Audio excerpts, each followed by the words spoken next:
Hi guys, welcome back to Karamia's Corner. Today I'm going to be sharing my progress in my October daily journal. I wanted to join one of my favorite journal artists or junk journal artists here on YouTube. Her name is April. You probably already know her. Her channel name is Pink Odd Bird. So every October she hosts an October daily prompt. This year's a little different. It's going to be a channel hop. So this is the calendar. And our very own BB's Closet creation is on it, so make sure to watch out. She is going to be on the 17th, so you get to get inspiration and see what she sets up for that prompt. And so I wanted to join again this year. I've been really busy, so I'm really late. I've only been able to do 3 of the pages or 3 of the prompts. And so I printed out the October daily prompts, which are listed here. And what I'll do is I'll read the first one and show you what I've done. Another thing is I've always wanted to buy one of April's October daily journals, and every time I go to her Etsy, they sell out so quickly. So once she posts it, I go and look and it's gone. So this year decided to just make my own from scratch, and so I'm just going to work with that. Now, if you want to join, there is still a lot of time, and I'm planning to just go and make it in a way where I am not pressured to make these pages. It's just for fun. And so if you decide to join, make sure to put that hashtag. If you don't have a YouTube channel, you have an Instagram, you can use the same hashtag on your post for your page. I'm going to read the first prompt and tell you what I did. So the first prompt is: you receive a mysterious letter in the mail. Inside, a copy of a will of an unknown relative, the deed to a house, and a set of keys. Ooh, how cool is that? I am so excited. April did say that this year's a little different because it's a storytelling style prompt here, and each day has kind of leads on to how the story unfolds. And what's so wonderful about this is that everybody is so different in their styles, and I'm so excited to see what their pages look like and where it will lead to in the end. And in my case, I decided I would approach it by writing a little story, a background story, and then creating the collages along the way instead of writing an actual journal entry. All right, guys, so I'm going to go ahead and read a little bit of the story for this October daily journal, and then I hope you can follow along. I'm going to show you day 1, 2, and 3, so we're going to start it off with day 1. Ada tightly braced the front of her rugged coat as she stealthily maneuvered the filthy, unpaved streets of Whitechapel. The flickering streetlights barely lit the way home. She was quick to avoid the noisy crowds and seedy eyes that lured this time of evening. She had just finished working on the factory, a sorry job that barely paid for her rent and daily meal. Her feet felt the fatigue from standing up for 12 long hours. She sullenly looked down at her worn feet and dragged them to the front of the building where she was renting a flat. As she approached, she noticed that an odd-looking large crow sat on the wrought iron fence. It wore a black bow and a chain necklace around its neck. Upon seeing her, it cawed and bobbed its head. She smiled in amusement. The crow cawed once more, as if beckoning her to come closer. "What do you want, strange bird?" she asked. She stepped closer and saw that an envelope was attached to the bird's necklace. Taking a closer look, she saw her name: to Miss Ada Cornwell. In all her 25 years of living in East London, she had never received such a formal letter. Underneath her name was a black family tree wax seal. She unclipped the envelope and carefully opened it. Inside, she found 2 letters, a deed to a house and a set of keys. The first letter explained that she had inherited a home west of London, and it advised her to claim it in a week's time.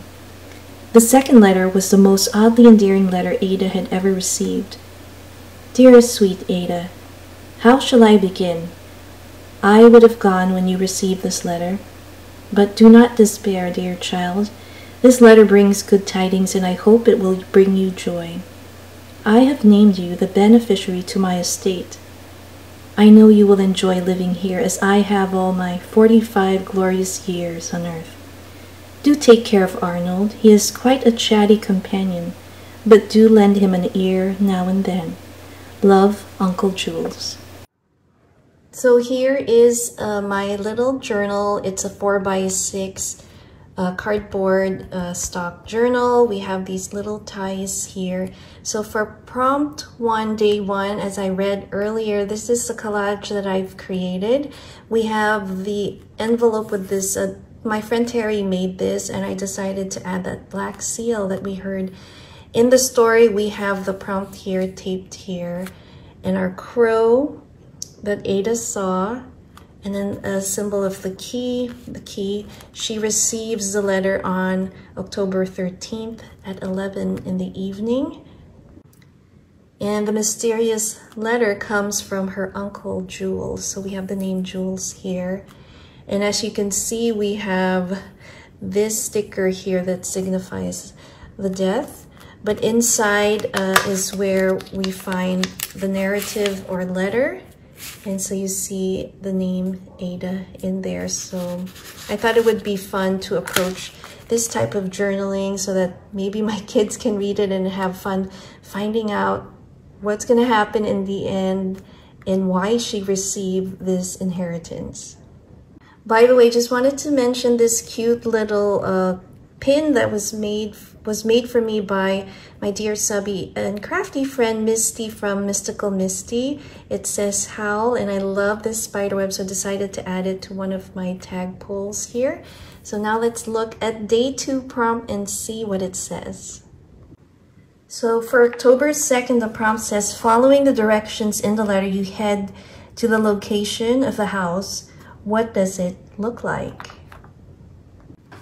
So for this page, I'll show you this one first. I decided to take this photograph online, but I thought it had this gorgeous exterior, but somewhat intriguing as well.